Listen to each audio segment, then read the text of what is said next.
నమస్తే. నేను ఇందు. ఏపీలోని అమరావతి గురించి సీనియర్ జర్నలిస్ట్ కృష్ణంరాజు గారు కొన్ని వివాదాస్పద వ్యాఖ్యలు చేశారు. అంటే అది దేవతల రాజధాని కాదు, అది వేశ్యల రాజధాని అంటూ కూడా ఆయన మహిళలను కించపరిచేలా కొన్ని వివాదాస్పద వ్యాఖ్యలు చేశారు. సో మరి ఈ నేపథ్యంలో కొమ్మినేని శ్రీనివాసరావు గారు కూడా ఆయనకు సపోర్ట్ చేస్తూ మాట్లాడారు.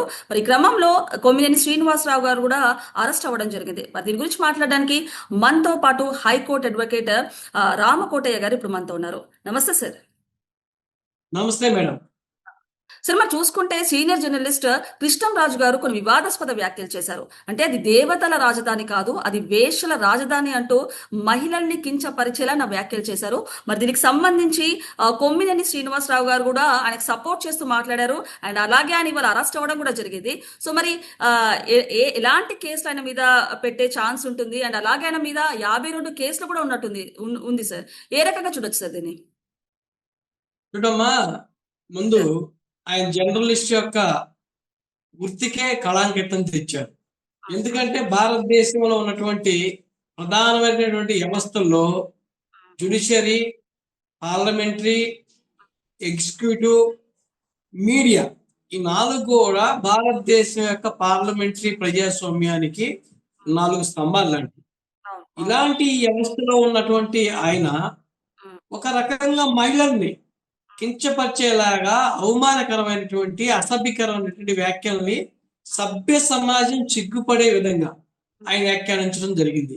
ఎందుకన్నా అంటే భారతీయ సనాతన ధర్మం, భారతీయ యొక్క ముఖ్యంగా మనం చెప్పుకునేటువంటి విధానం, ఎక్కడ మహిళల్ని గౌరవిస్తారో అక్కడ దేవతలు వర్ధిల్లుతారు. ఇప్పుడు అమరావతి కూడా అది దేవతల రాజధాని. ఒక దేవతల రాజధాని అని మనకి చరిత్రలో లిఖించుకోబడినటువంటి అమరావతిలో దానికి సభ్య సమాజం సిగ్గుపడాలని చెప్పడం అనేది ముందు ఆయన యొక్క వ్యాఖ్యలు దురదృష్టకరం. మీరు పత్రికా రంగంలో ఉన్నటువంటి ఎలక్ట్రానిక్ మీడియా కావచ్చు, ప్రింట్ మీడియాలో కావచ్చు, మీరు కూడా దాంట్లో బాధపడాల్సినటువంటి అంశం ఉంది.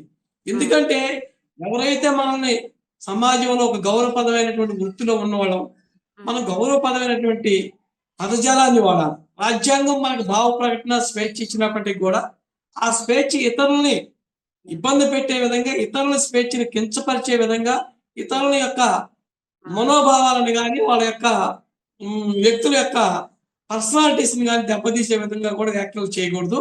ఒక రకంగా చెప్పాలంటే అన్పార్లమెంటరీ వర్డ్స్ ఆయన వాడారు. ఇవన్నీ కూడా చట్ట వ్యతిరేకమైన కార్యక్రమాలు కాబట్టి దానికి వత్తాసు పలికినటువంటి కేఎస్ఆర్ కూడా అంటే మనకైనా గతంలో చూస్తే పొయ్యి శాఖ అంటే పొంతగా తగిలిద్దంట. మనం అలానే ఆయన ఆ రోజు యాంకరింగ్ చేసిన సందర్భంలో కూడా ఆయన కూడా ఈయన మాట్లాడే వ్యాఖ్యలకి వంత పలుకుతూ ఆయన నవ్వుతూ దాన్ని ఆజ్యం పోశారు. ఒక మాట చెప్పాలంటే ఇలాంటి వ్యక్తులందరూ కూడా వీళ్ళు నిజంగా చెప్పాలంటే జగన్మోహన్ రెడ్డి యొక్క ప్రేరేపిత ఉగ్రవాదులు. వీళ్ళు ముక్కలు చెప్పాలంటే జగన్మోహన్ రెడ్డి వీళ్ళందరినీ కూడా అమరావతి మీద అక్కస్సు మొదటి నుంచి కూడా అమరావతిని ఏ విధంగా అయితే వాళ్ళు దాన్ని నాశనం చేయాలి, అమరావతిని అభివృద్ధిని ఏ విధంగా అడ్డుకోవాలి, అమరావతిని ఏ విధంగా ఎదగకుండా చేయాలని 5 సంవత్సరాలు కూడా విధ్వంసం సృష్టించారు.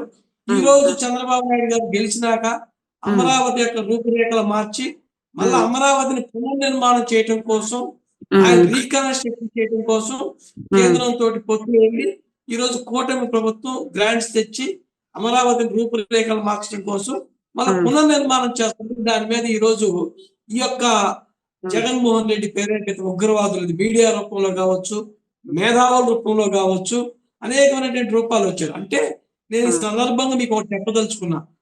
కుక్కకి ఏ వేసి వేసినా, పులేసి వేసినా లేదంటే జంకేసి వేసినా కుక్క బుద్ధులు బావు. కుక్క ఎప్పుడు కూడా తిండి మురికి పనులే చేస్తూ ఉంటుంది.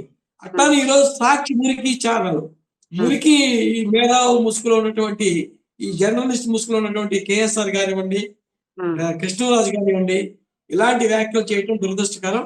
వాళ్ళు చట్టపరిధిగా వాళ్ళు శిక్షకు అర్హులు. వాళ్ళ మీద ఈ రోజు అనేకమైనటువంటి ఎస్సీ ఎస్టీ యాక్ట్ కావచ్చు, మహిళల్ని అసభ్యకరంగా మాట్లాడినటువంటి సెక్షన్స్ కింద కావచ్చు కేసు కట్టి ఈ రోజు హైదరాబాద్ లో అరెస్ట్ చేసి ఈ రోజు విజయవాడ కోర్టుకు తరలించినటువంటి సందర్భం చూసాము. అందుకని చట్టపరంగా ప్రభుత్వం తీసుకున్నటువంటి చర్యలు కానీ, పోలీసులకు అవలంబించిన విధానాలు కానీ 100% కరెక్ట్ అనేది నా భావన. ఆ! సార్ మరి చూసుకుంటే కృష్ణంరాజు గారు ఇవాళ ఇంకొక వీడియో రిలీజ్ చేసి ఆయన క్షమాపణ చెప్పాల్సింది పోయి అక్కడ నేను అమరావతిని అనలేదు. అమరావతి పరిసర ప్రాంతాల్లో చాలా గణనీయంగా సెక్స్ వర్కర్స్ ఉన్నారంటూ కూడా ఆయన ఒక మాట అన్నారు. అంటే క్షమాపణ చెప్పాల్సింది పోయి ఇంకా ఆయన ఇలాంటి వ్యాఖ్యలు చేశారు. ఏ రకంగా చూడొచ్చు సార్ దీన్ని? ఇప్పుడు అమరావతి అన్నా, అమరావతి ప్రాంతం అన్నా ఇప్పుడు ఆయన మాట్లాడిన మాటలకి ముందుగా సాక్షాత్తు మాజీ ముఖ్యమంత్రి ఈ జగన్మోహన్ రెడ్డి గారు ఒక బాధ్యతాయుత ప్రతిపక్ష నాయకుడిగా ఉన్నటువంటి వ్యక్తి క్షమాపణ చెప్పాలి. సాక్షి మీడియా యాజమాన్యం హెడ్ అయినటువంటి భారతిరెడ్డి గారు ముందు క్షమాపణ చెప్పాలి. వాళ్ళతో పాటు కృష్ణరాజు గారు కూడా మానవత్వం ఉంటే, మనిషి జన్మ ఎత్తుంటే ఆయన ఎప్పుడైనా సరే ఒకసారి వాళ్ళ ఇంట్లో కూడా ఆడవాళ్ళు ఉంటారు, ఆయన కూడా ఒక ప్రదేశంలో నివసిస్తాడు అనే భావజాలం కనుక ఆయన ఉంటే ఇలాంటి వ్యాఖ్యలు చేయరు. మనిషి రూపంలో ఉన్నటువంటి వీళ్ళు రాక్షసులు కాబట్టి అమరావతి కావచ్చు, అమరావతి ప్రాంతం కావచ్చు, ఎక్కడ వేశ్యలు నివసిస్తున్నారో ముందు ఆయన నిర్దిష్టంగా ఎవరో చెప్పగలరా? ఎలాంటి బేస్లెస్ ఎలిగేషన్స్ చేసి ఎలాంటి ఆధారాలు లేకుండా ఈ రోజు బురద జల్లేటటువంటి ప్రయత్నం చేయటం అనేది తప్పు. ఎందుకంటే అమరావతి కాదు, అమరావతి ప్రాంతం కాదు, ఎక్కడా కూడా అక్కడ ఏసీలు ఉన్నారనే మాట ఆయన వాడటమే అన్పార్లమెంటరీ లాంగ్వేజ్. ఆయన ఈరోజు క్షమాపణ చెప్పాలి. దానికి ఆయన చట్టపరమైనటువంటి చర్యలు కూడా ఆయన మీద తీసుకోవాలి. కృష్ణరాజు ఈ రోజు ఎందుకంటే పేరైపోతే ఉగ్రవాదని, ఉగ్రవాదులు కూడా ఒకసారి బాంబులు వేసి వాళ్ళు ఎస్కేప్ అవుతారు. మనం నిన్న కాశ్మీర్లో చూసినట్లయితే వాళ్ళు చట్ట వ్యతిరేకమైన పనులు చేసి వాళ్ళు దొరకరన్నమాట చట్టానికి. ఈ కృష్ణరాజు గారు కూడా ఇలాంటి వ్యాఖ్యలు చేసి ఆయన అప్స్కాండ్ అయ్యి ఎక్కడో ఉండి వీడియోలు రిలీజ్ చేస్తూ ఈ రోజు మీడియా లోకానికి కానీ జర్నలిస్టులకు కానీ కూడా కళాంకితం తెచ్చి ఈ రోజు సభ్య సమాజం కానివ్వండి, మీలాంటి మీడియా మిత్రులు కానివ్వండి సిగ్గుతో తల ఉంచుకునే పరిస్థితి చేశారు. కాబట్టి ఆయన గురించి మనం డిబేట్ చేయడం కూడా చాలా దురదృష్టకరం. నాకైతే సిగ్గుగా ఉంది. సరే మరి ఇప్పుడు చూస్తే అంటే ఒక వేశ్యాని కూడా వేశ్య అని అనద్దు. యాక్చువల్గా వాళ్ళు కూడా వాళ్ళ పొట్ట తిప్పల కోసమో అలాంటి పనులు చేసుకుంటారు, వాళ్ళు ఏదో జీవిస్తూ ఉంటారు. అలాంటిది వేశ్యాని వేశ్య అనడం కూడా కరెక్ట్ కాదు. కాకపోతే ఇలాంటి పదజాలాలు వాడి వారు యావత్ మహిళలందరికీ కించపరిచేలా దుర్మార్గమైన ఆరోపణలు అయితే చేశారు. సో వీళ్ళకి ఏ విధంగా కేసులు ఉండాలి, ఎలాంటి చర్యలు తీసుకోవాలని చెప్తారంటారు? చూడండమ్మా, ఈరోజు వేశ్యల్ని కాదు ఎవరిని కూడా ఆ విధంగా మాట్లాడటానికి ఆయన దగ్గర ఆధారాలు లేవు. ముందు ఎవరు వేసేని ఈయన ఎలా చెప్పగలడు? వాళ్ళ మీద ఒక కేసు కట్టి, ఎఫ్ఐఆర్ కట్టి, వాళ్ళ మీద ఏదైనా నేరం రుజువైతే, ఎక్కడ నాకు క్రైమ్ జరిగితే మీరు వేసావు అని చెప్పాలి. ఎలాంటి ఆధారాలు లేకుండా మీరు ఆ విధంగా మాట్లాడటం దురదృష్టకరం. అమరావతి ప్రాంతం అంటే ఆయన ఇంకా తప్పు మాట మాట్లాడుతున్నారు. అమరావతికి మీరు ఒకసారి చూసినట్లయితే 30,000 మంది భూములు ఇచ్చారు. 30,000 మందిలో 20,490 మంది ఎస్సీ, ఎస్టీ, బీసీ మైనార్టీస్ సంబంధించిన వాళ్ళు ఎకరం భూమి కలిగినటువంటి వ్యక్తులు, అంటే సన్నకారు రైతులు భూములు ఇచ్చారు. అంటే అక్కడ ఉన్నటువంటి ఎస్సీ, ఎస్టీ, బీసీ మైనార్టీస్ అందరూ వేసిలా మీరు మాట్లాడే మాటలు. అదేవిధంగా మీరు అక్కడ 49% ఈ యొక్క బడుగు బలహీన వర్గాలు కావచ్చు, తాడిత పీడిత ప్రజలు కావచ్చు, మైనార్టీస్ కావచ్చు, మహిళలు కావచ్చు, ఇదంతా కూడా ఎవరైతే ఈ వెనకబడ్డ జాతులు ఉన్నారో వాళ్ళందరూ కూడా భూములు ఇచ్చి ఈ రోజు వాళ్ళ భూమి వచ్చి మళ్ళా చంద్రబాబు నాయుడు గారు రాగానే దానికి ఒక అభివృద్ధి వచ్చి వాళ్ళ ఎకరాలు మళ్ళా కోట్లు అమ్మే పరిస్థితిలో ఈ రోజు కంపెనీలు వస్తుంటే ఈ కంపెనీలు రాకుండా ఉండటం కోసం దుష్ట ప్రసారం, చెడు ప్రసారం చేసి ఈ రోజు అభివృద్ధిని అడ్డుకోవటం కోసం మేధావు ముసుగుల్లో, మీడియా ముసుగుల్లో ఇలాంటి పేద ఉగ్రవాద చర్యలకు పాల్పడుతున్నటువంటి కృష్ణరాజు గారు వారి యొక్క మాటలు అన్ని కూడా బేస్లెస్. అందుకని వారి మీద చట్టపరంగా ఎస్సీ ఎస్టీ యాక్ట్ కేసు కావచ్చు, మహిళల్ని కించపరిచేటటువంటి కేసులు కావచ్చు, ఇంకా చిన్నపిల్లల మీద ఏదైనా మాట్లాడినట్టే పోక్సో చట్టం కింద కేసులు కావచ్చు, అలా ఇంకా ఏదైతే ఉన్నాయో అలాంటి నాన్ బెయిలబుల్ సెక్షన్స్ అన్ని కూడా పెట్టి ఆయన్ని ఈ రోజు బెయిల్ రాకుండా కోర్టులో ఆయన రిమైండ్ చేసి ఆయన రెండోసారి మళ్ళా ఎవరి మీద కూడా వ్యాఖ్యలు చేయడానికి భయపడే విధంగా చట్టపరంగా వాళ్ళని చట్ట పరిధిలో శిక్షించాలని నేను చెప్తాను. సార్ ఇప్పుడు మరి చూస్తే మీరు అన్నట్టు ఎవ్వరు కూడా ఖండించలేదు దీన్ని. అంటే జగన్మోహన్ రెడ్డి గారు కానివ్వండి, భారతి రెడ్డి గారు కానీ ఎవరు కూడా ఈ వ్యాఖ్యలని ఖండించలేదు. అండ్ ఇంకొకటి చూసుకుంటే సజ్జల రామకృష్ణారెడ్డి గారు కొన్ని తీవ్రమైన పదజాలాలు అయితే వాడారు ఇవాళ. అంటే ఆ, మహిళలు రాక్షసుల్లాగా ప్రవర్తిస్తున్నారు, ఒక సుంకర జాతికి చెందిన వాళ్ళు అంటూ కూడా ఆయన తీవ్రమైన పదజాలం వాడారు. అంటే క్షమాపణ చెప్పాల్సింది పోయి ఆయన ప్రెస్ మీట్ పెట్టి ఇలాంటి వ్యాఖ్యలు చేయడం ఎంతవరకు కరెక్ట్ అంటారు? సజ్జల రామకృష్ణారెడ్డి మాట్లాడే మాటలన్నీ కూడా ఉమ్, జగన్మోహన్ రెడ్డి గారి స్క్రిప్ట్. అంటే ఈ సజ్జల రామకృష్ణ పలికే చిలక పలుకులన్నీ కూడా ఉమ్, జగన్మోహన్ రెడ్డి గారి యొక్క ఉమ్, తాడేపల్లి ప్యాలెస్ నుంచి స్క్రిప్ట్ వస్తే మాట్లాడుతూ ఉంటాడు. ఈ ఉమ్, సంకర జాతి అనే పదాన్ని మాట్లాడటానికి సజ్జల రామకృష్ణారెడ్డికి సిగ్గుందా? ఉమ్, ఎందుకంటే మనం అందరం కూడా ఒక తెలుగు జాతి. మనం 5 కోట్ల తెలుగు వారు ఈ రోజు విభజిత ఆంధ్రప్రదేశ్ లో జీవిస్తున్నాము. 5 కోట్ల తెలుగు వారి యొక్క ఓటుతోటి ఆ రోజు జగన్మోహన్ రెడ్డికి గతంలో 2019లో 151 సీట్లు ఇస్తే ఎక్కడ ఏ సభకి గెలవకుండా, ఎక్కడ ఎన్నిక కాకుండా సకల శాఖలకి మంత్రి అయినటువంటి సజ్జల రామకృష్ణారెడ్డి ఒక సంకర జాతి రాజకీయ నాయకుడు. అలాంటి సంకర జాతి రాజకీయ నాయకుడు ఈ రోజు అమరావతిలో ఉన్నటువంటి ప్రజల్ని సంకర జాతి వాళ్ళు అంటాం, తెలుగు వారిని కించపరిచే విధంగా మాట్లాడటం.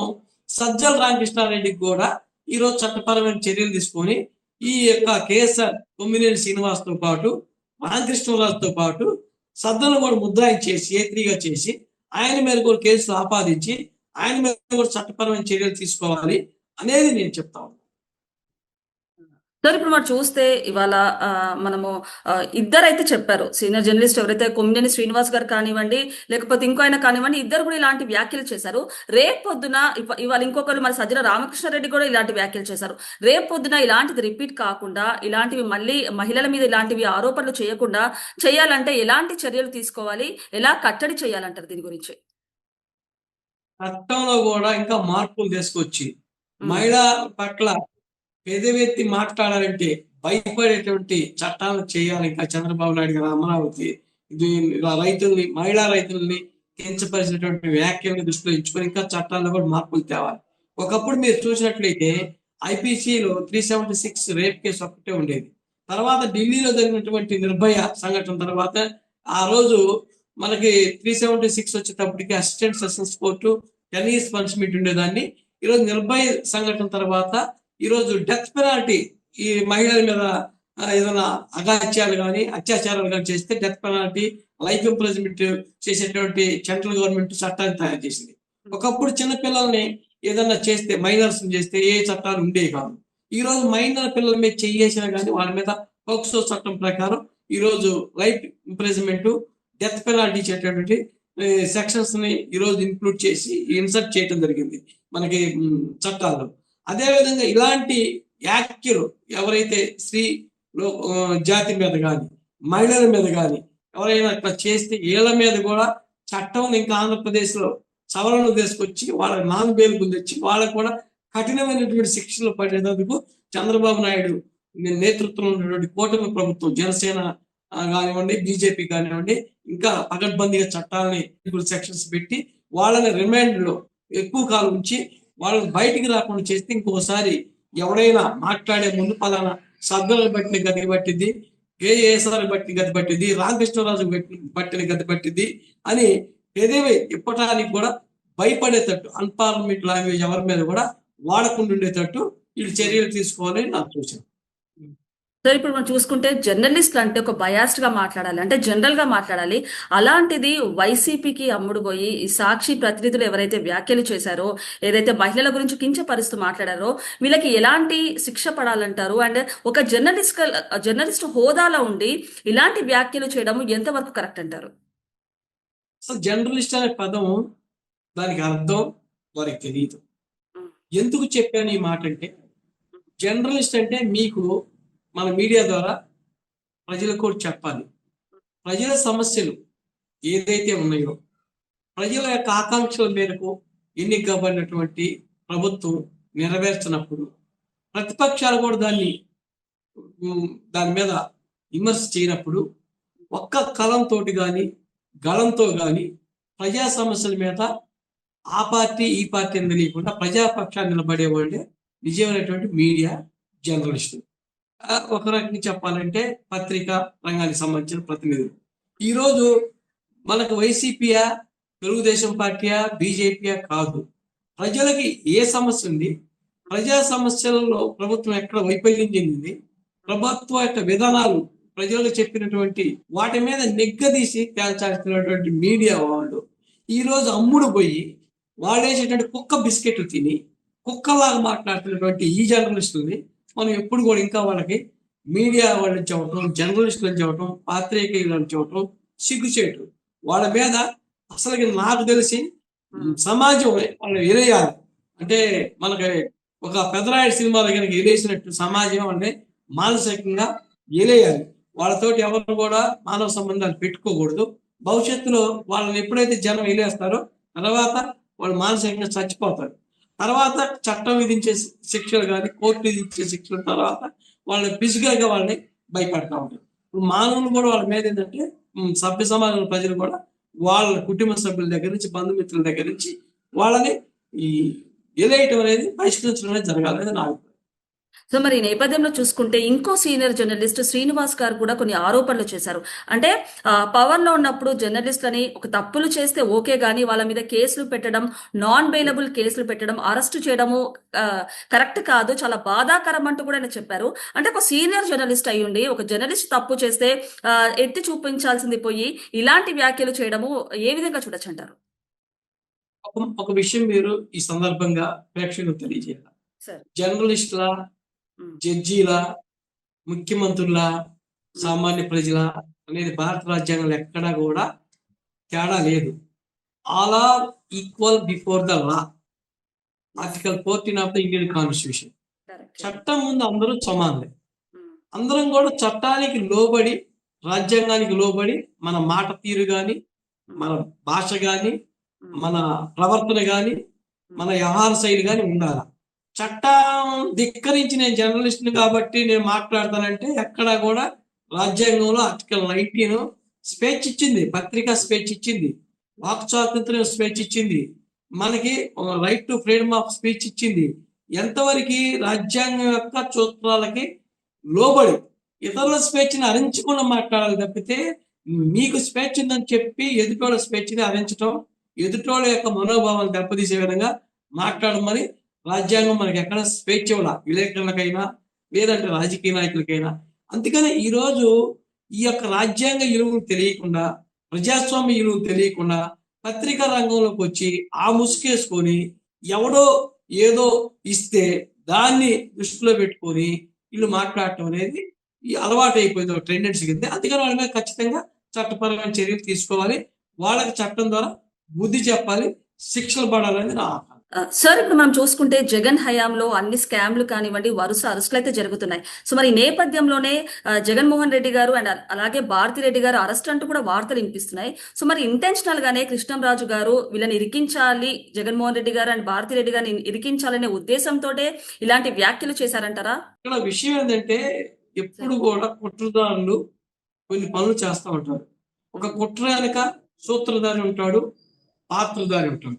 ఇందులో సూత్రధారులు వచ్చేటప్పటికి ఈ రోజు మనం అంతా కూడా చూస్తుంటే జగన్మోహన్ రెడ్డి గారి యొక్క జగన్ నాటకంలో భాగంగా ఈ సజ్జల రామకృష్ణారెడ్డి గారు కానివ్వండి, రామకృష్ణరాజు గారు కానివ్వండి, కేఎస్ఆర్ గారు కానివ్వండి పాత్రధారులుగా వచ్చారనేది నా భావన. ఈ ఎప్పుడైతే ఈ లిక్కర్ స్కామ్ వచ్చిందో, లిక్కర్ స్కామ్ లో జగన్ అరెస్ట్ చేస్తారని ఎప్పుడైతే మనకి స్పెక్యులేషన్ జరిగిందో, వార్తలు వచ్చాయో, జగన్మోహన్ రెడ్డికి ఒక వణుకు పుట్టింది. తాడేపల్లి యొక్క ప్యాలెస్ కి వైబ్రేషన్స్ వచ్చింది. వైబ్రేషన్స్ వచ్చినప్పుడు ఇలాంటి జగన్మోహన్ రెడ్డి యొక్క మనుషుల్ని ఇట్లా ప్రేరేపించి ఇలా చేత అనుచితమైన వ్యాఖ్యలు చేయించి అసభ్యకరమైన మాటలు మాట్లాడి విషయం డైవర్ట్ చేసి ఈ ప్రభుత్వం కూటమి ప్రభుత్వం వచ్చినా కూడా ఇలాంటి అరెస్టులు చేస్తున్నారు, అందరు జోలు వెళ్తున్నారు అని చెప్పి ప్రజల్లో ఒక మైండ్ గేమ్ ఆడటంలో భాగంగా, ప్రజల్లో కూడా డైవర్షన్ పాలిటిక్స్ చేయడంలో భాగంగా ఇలాంటి గేమ్ ప్లాన్ అనేది జగన్మోహన్ రెడ్డి గారు తెరదించారు. అందుకనే దీన్ని ఆయన ఎప్పుడు కూడా కులాల పరంగా సమాజాన్ని విభజిస్తారు, మతాల పరంగా సమాజాన్ని విభజిస్తారు, అదేవిధంగా ప్రాంతాల పరంగా సమాజాన్ని విభజిస్తారు. గతంలో కూడా 3 రాజధానులని చేశారు. అందుకనే జగన్మోహన్ రెడ్డి యొక్క రాజకీయం ఎప్పుడు కూడా ఏంటంటే విభజించు పాలించు అన్న బ్రిటిష్ వాళ్ళ యొక్క సిద్ధాంతాన్ని ఆయన విధానాలు తీసుకొని ఇక్కడ ఆధునిక స్వతంత్ర ప్రజాస్వామ్య దేశంలో కూడా ఆయన ఇలాంటి ప్రేరేపిత వ్యక్తులతోటి ఇలాంటి అసభ్యకరమైన పదజాలం వాడుతున్నారు. ఆయన ఇలాంటి అరెస్టులన్నీ ముందు చేయించి అందరినీ ఈ కూటమి ప్రభుత్వం టార్గెట్ చేస్తుంది, రెడ్ బుక్ రాజ్యాంగం నడుస్తుంది అని ప్రజల్లో ఒక రాంగ్ మెసేజ్ పంపించడం కోసం ఇలాంటి వ్యూహ రచన కూడా చేస్తూ మైండ్ గేమ్ ఆడుతూ, మైండ్ గేమ్ లో భాగంగానే ఈ రామకృష్ణరాజు కానివ్వండి, కేఎస్ఆర్ గారిని కానీ, సజ్జల కానివ్వండి, పావులుగా ఆయన రాజకీయ చదరంగంలో కదుపుతున్నారనేది నా అభిప్రాయం. సార్ మరి చూసుకుంటే అంటే రాజకీయంగా ఒక పార్టీని కానివ్వండి, ఒక ప్రాంతాన్ని కానివ్వండి, ఒక మనిషిని కానీ అడ్డు పెట్టుకొని మహిళల్ని కించపరుస్తూ మాట్లాడడం ఎంతవరకు కరెక్ట్ అంటారు? అసలు మనం సమాజంలో ఉమ్, ఇప్పుడు మీకు ఇంతకు ముందే చెప్పా, మహిళా శక్తిని ఉమ్, ఒక మాట అన్న, వాళ్ళని అగౌరవపరిచిన మనం నిజంగా మన పుట్టుకనే మనం ప్రశ్నించుకున్నట్టు. ఎందుకంటే మనకి చాలా చరిత్ర చెబుతా ఉంటుంది. తల్లి అంటే మనకి ఉగ్గుపాలతోటి జన్మనిస్తుంది. ఉమ్, అదే విధంగా పెద్దయినాక మనకు జోలపాట అంటే మనం పాడతా మనల్ని చేస్తా ఉంటారు.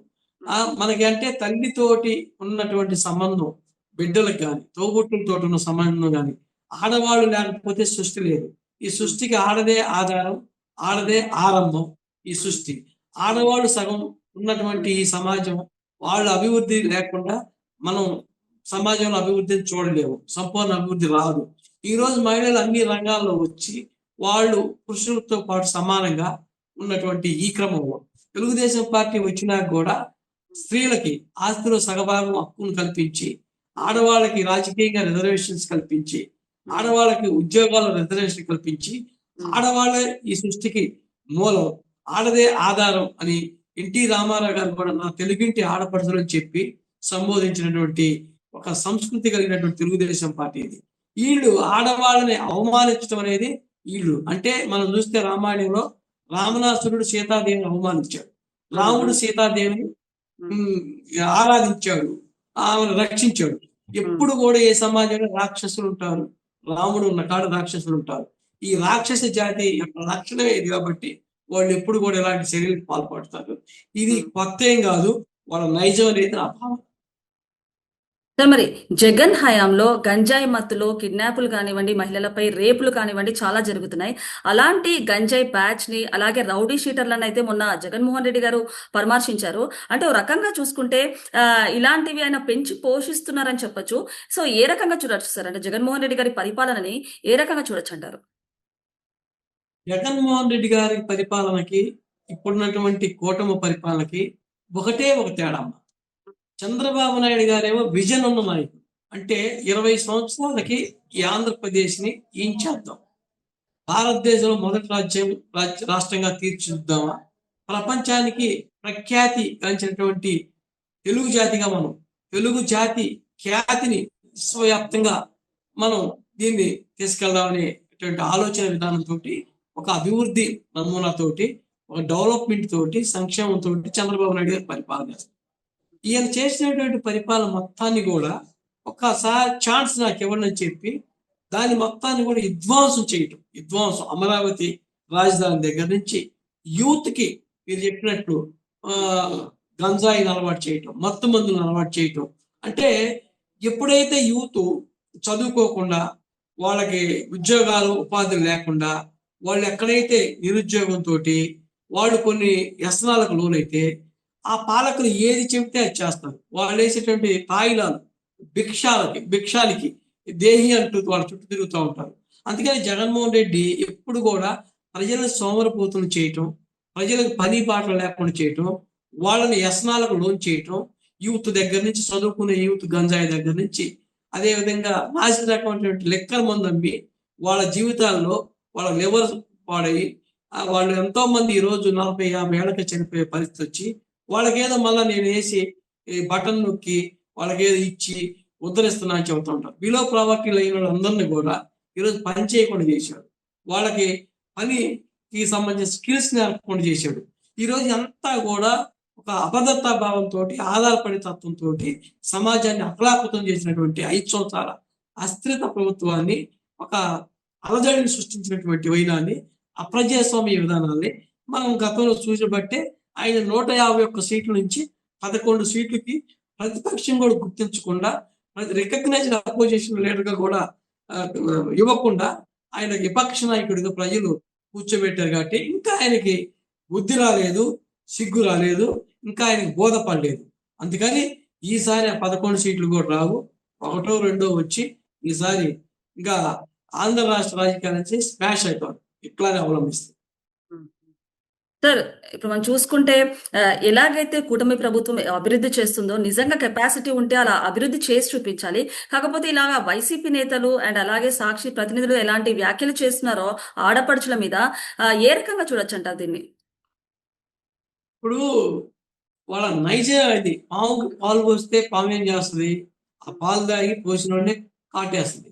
ఇప్పుడు వాళ్ళు చేస్తున్నటువంటి చర్యల్లో కానీ ఎక్కడా కూడా జగన్మోహన్ రెడ్డిని మనం చూస్తే 11 మంది ఎమ్మెల్యేలు వస్తే నేను అసెంబ్లీకి పోనంటాను.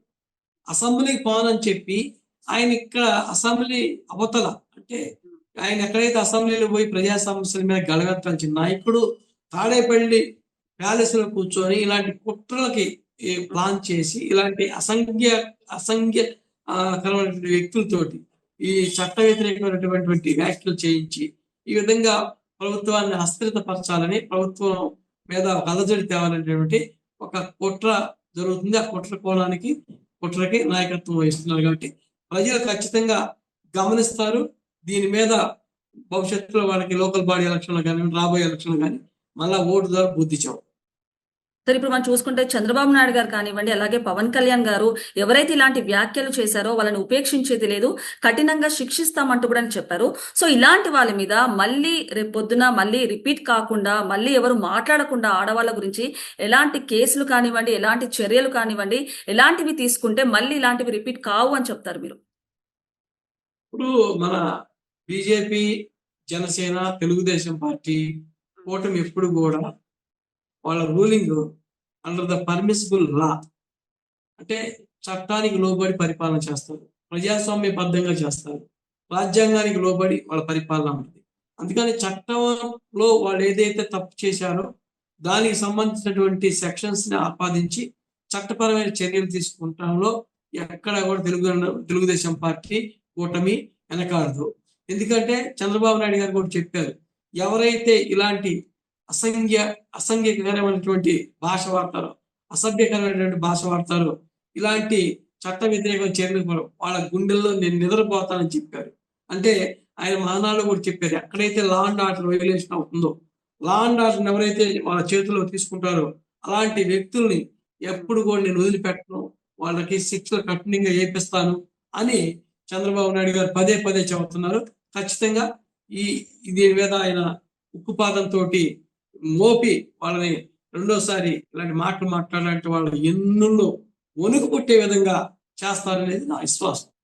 సార్, మరి అంటే బాధతో ఎవరైతే వాళ్ళ నిరసన చేస్తున్నారో మహిళలు దీని గురించి వాళ్ళని సజ్జల రామకృష్ణారెడ్డి గారు సంకర జాతి అంటూ కూడా తీవ్ర పదజాలం వాడారు. మరి ఆయనకి ఎలాంటి శిక్ష పడాలి, ఆయనని ఎలాంటి యాక్షన్ తీసుకోవాలంటారు సజ్జల రామకృష్ణారెడ్డి గారి మీద?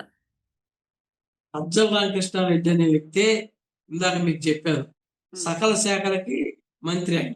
అంటే ఎక్కడా గెలవకుండా ఒక ప్రతి శాఖ మీద ఆయన ఆధిపత్యం చేసి, ప్రతి చాట ఆయన పెత్తనం చేసి ఈరోజు వైసీపీ ప్రభుత్వం ప్రతిపక్షం లేకుండా పోయింది, ప్రజల్లో ఇంత యావగింపు గురైంది, ప్రజలు ఈ విధంగా సేకరించుకున్నారు, ప్రజలు ఈ విధంగా ఆ పార్టీని అసహించుకున్నారంటే సజ్జల రామకృష్ణారెడ్డి గారి యొక్క చర్యలే.